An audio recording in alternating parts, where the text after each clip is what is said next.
Bonjour à tous, ici c'est Jean-Luc Gros sur sa chaîne YouTube. Aujourd'hui nous allons parler de l'école des drones de l'armée de terre. En effet, Elisabeth Borne et Sébastien Lecornu ont inauguré il y a très peu de temps cette nouvelle école, alors qu'il existe déjà une école depuis de nombreuses années, donc à l'école de l'air de Salon-de-Provence, qui s'appelait initialement le Centre d'excellence drone. Le ministre des Armées s'est donc rendu à l'école des drones ce jeudi 26 octobre aux côtés de la première ministre Elisabeth Borne. Situé près de Chaumont, en Haute-Marne, cet établissement forme notamment les instructeurs drones de l'armée de terre. Visite donc de ce lieu hautement stratégique. Il faut parcourir une dizaine de kilomètres depuis la préfecture de la Haute-Marne pour se rendre à l'école des drones, EDD. Direction le quartier général d'Abbeville où se situe également le 61e régiment d'artillerie, expert dans la captation et l'exploitation du renseignement d'origine image. En juillet dernier, l'EDD, alors intégré au régiment, a pris son envol pour devenir complètement autonome. La raison? Avec l'augmentation des usages des drones ces dernières années dans les unités, une très grande majorité de ces stagiaires étaient de fait extérieurs au 61e régiment d'artillerie. Fort de ce constat, décision a été prise de dissocier les deux entités et de transformer cette école en un lieu de formation destiné à l'armée de terre dans sa globalité. L'école des drones, c'est un peu l'émancipation d'un enfant devenu majeur, résume le colonel Pierre-Yves Le Viavant, chef de corps du 61e régiment d'artillerie. Dans les faits, l'EDD ne se limite pas à l'armée de terre, mais forme aussi du personnel de l'ONU ou encore du ministère de l'Intérieur. Pour remplir ses missions, elle peut compter sur des instructeurs au parcours divers, une nécessité pour bénéficier de l'expérience de chacun et renforcer cet esprit interarmes propre à l'école des drones. Je m'appuie sur des cavaliers, des sapeurs, des artilleurs ou encore des logisticiens. Ce vivier hétérogène amène une culture qui profite à l'ensemble dans le cadre de l'instruction, se félicite le lieutenant-colonel Jean-Louis Bourgeois, commandant l'école des drones.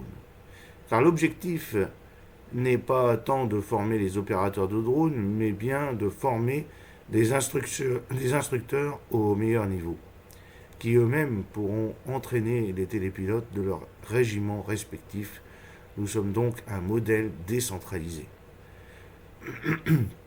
Des micro-drones aux drones tactiques. L'école des drones, c'est aussi et surtout les drones. L'unité possède en effet une panoplie d'engins répondant à tous les besoins et permettant de commencer à observer la dronisation de l'armée de terre. Du plus petit au plus grand, les micro-drones, les mini-drones, les petits drones, les drones tactiques, le Black Hornet 3 ne pèse ainsi que 33 grammes.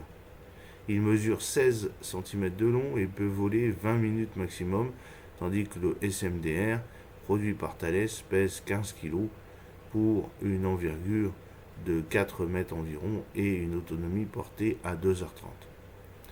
Par ailleurs, l'armée de terre bénéficiera bientôt du système de drone tactique Patroller.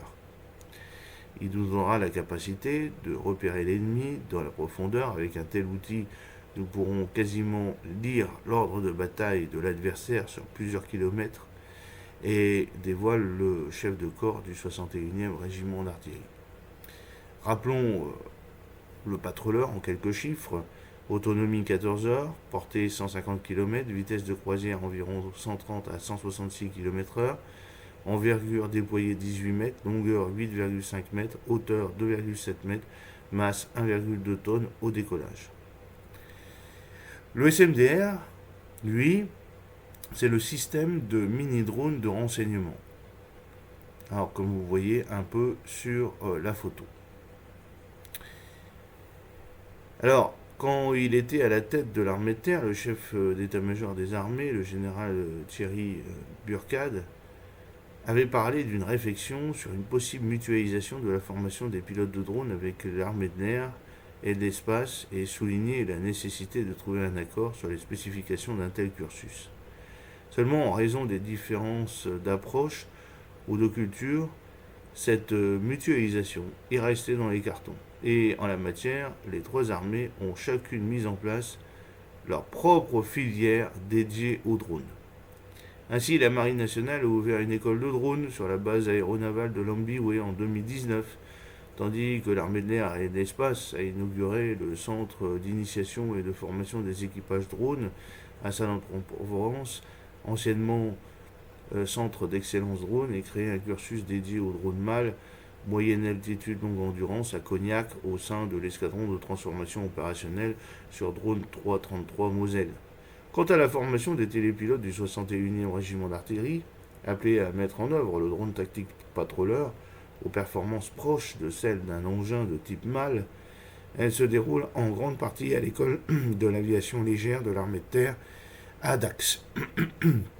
Cela étant, s'agissant des autres types de drones, le Black Hornet 3, le SMDR, le NX-70, le Parrot Anafi, la formation des opérateurs de l'armée de terre était jusqu'à présent assurée par le 61e régiment d'artillerie, l'unité référente en la matière, mais ce n'est désormais donc plus le cas puisque le 27 octobre, Madame la Première ministre Elisabeth Borne et Monsieur le ministre des Armées Sébastien Lecornu ont inauguré l'école des drones de l'armée de terre. Jusqu'en juillet dernier, cette école était en réalité intégrée au régiment. Mais comme elle accueillait, comme je vous l'ai dit, de plus en plus de stagiaires extérieurs, il a été décidé de la rendre autonome et de l'ouvrir non seulement à l'ensemble des unités de l'armée de terre, mais aussi à des formations relevant du ministère de l'Intérieur et d'organisations internationales comme l'ONU. L'école des drones, c'est donc l'émancipation de cet enfant devenu majeur, comme le disait le colonel Pierre-Yves Le Viavant, le chef de corps du 61e régiment d'artillerie. Étant donné que l'usage des drones est appelé à se généraliser au sein de l'armée de terre, cette EDD, commandée par le lieutenant-colonel Jean-Louis Bourgeois, sera surtout chargé de former des instructeurs au meilleur niveau qui eux-mêmes pourront entraîner les télépilotes dans leur régiment respectif.